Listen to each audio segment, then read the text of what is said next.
ਫੜਾ ਸ਼ੇਖ ਸਾਹਿਬ ਗੱਡੀ ਕੱਢਣ अस्सलाम वालेकुम वो कापर रहा पर लगे ने जी पर लगे पर रहन दो ਤੁਸੀਂ ਸੁਣਾਓ ਅੱਲਾ ਦਾ ਲੱਗਿਆ ਸ਼ੁਕਰ ਓਏ ਕਾਗਜ਼ ਤੇ ਰਹਿ ਭਰਾ ਰੱਖਣਾ ਮੈਂ ਵਾਹ ਭਾਈ ਦੇਰ ਬਾਅਦ ਆਇਆ ਬਈ ਛੋਟਾ ਜਿਹਾ ਜਦੋਂ ਤੂੰ ਆਇਆ ਹਾਂਗੇ ਆਈ ਵੇ ਭਾ ਕੀ ਹਾਲ ਹੈ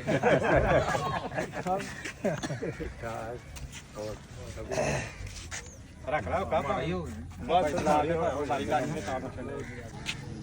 ਧਿਆਨ ਨੂੰ ਰੱਖਿਆ ਹੁਣ ਹੈ ਉਸ ਧਿਆਨ ਟੁੱਟਣਾ ਤੇ ਹੁਣ ਟੱਕ ਗਿਆ ਨਾ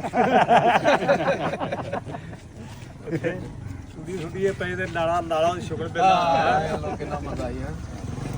ਫੇਰ ਮਿਲਾ ਦਿੱਤਾ ਤੁਹਾਡੀ ਹਾਂ ਬਿਲਕੁਲ ਬਿਲਕੁਲ ਮੈਂ ਮਿਲਣਾ ਤੇ ਸਹੀ ਹੈ ਜੀ ਫੇਰ ਇੱਕ ਵਾਰੀ ਅੱਗੇ ਡੇ ਜ਼ਿਕਰ ਕਰਵੇ ਹੁਣ ਸੱਦਣਾ ਫੇਰ ਉਹਨਾਂ ਨੂੰ ਜਿਨ੍ਹਾਂ ਨੂੰ ਬੜੇ ਬੜੇ ਢੰਗ ਲੱਗੇ ਹਾਂਜੀ ਢੰਗਾਂ ਵਾਲੜੇ ਵੇਖ ਹੈਰਾਨ ਹੁੰਦੇ ਐਸਾ ਢੰਗ ਲਾਣਾ ਫੇਰ ਢੰਗਿਆਂ ਦਾ ਤੇ ਮੇਰੇ ਜੇ ਕਸੂਰੀ ਨੂੰ ਕੌਣ ਜਾਣੇ ਜੇਕਰ ਰੱਬ ਹੋਵੇ ਸਿਰਫ ਚੰਗਿਆਂ ਦਾ ਇਹ ਜੀ ਅੱਲਾਹ ਦੀ ਦੇਣ ਹੈ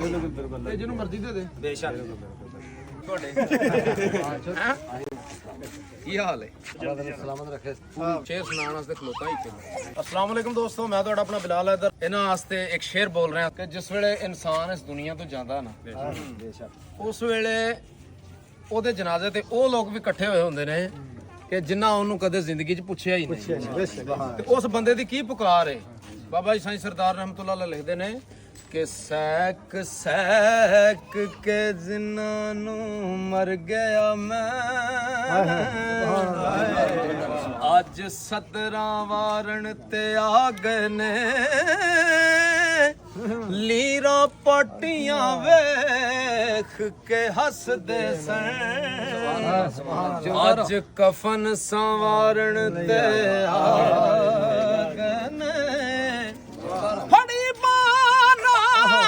ਵਿੱਚ ਮੁਸੀਬਤਾਂ ਦੇ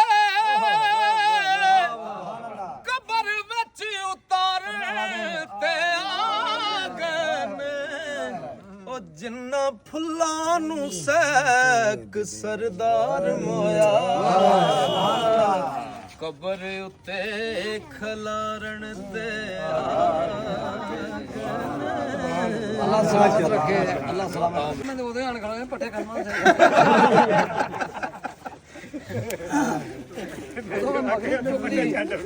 ਪੱਠੇ ਉੱਥੇ ਛੱਡਣੇ ਆ ਉੱਥੇ ਮੈਂ ਛੱਡਣਾ ਛੁੱਟ ਕੇ ਮੈਂ ਚੱਲ ਭਾਈ ਬੜੀ ਮਿਹਰਬਾਨੀ ਯਾਰ ਕਿਹੜਾ ਕਿ ਬਣਾਈ ਤੁਹਾਡੀ ਸਾਰੇ ਫੋਨ ਸੁਣ ਲਿਆ ਸਾਰੇ ਤੇਰੇ ਵਾਲਾ ਚੈਨਲ ਖੋਲ ਸਹੀ ਗੱਲ ਜਿਵੇਂ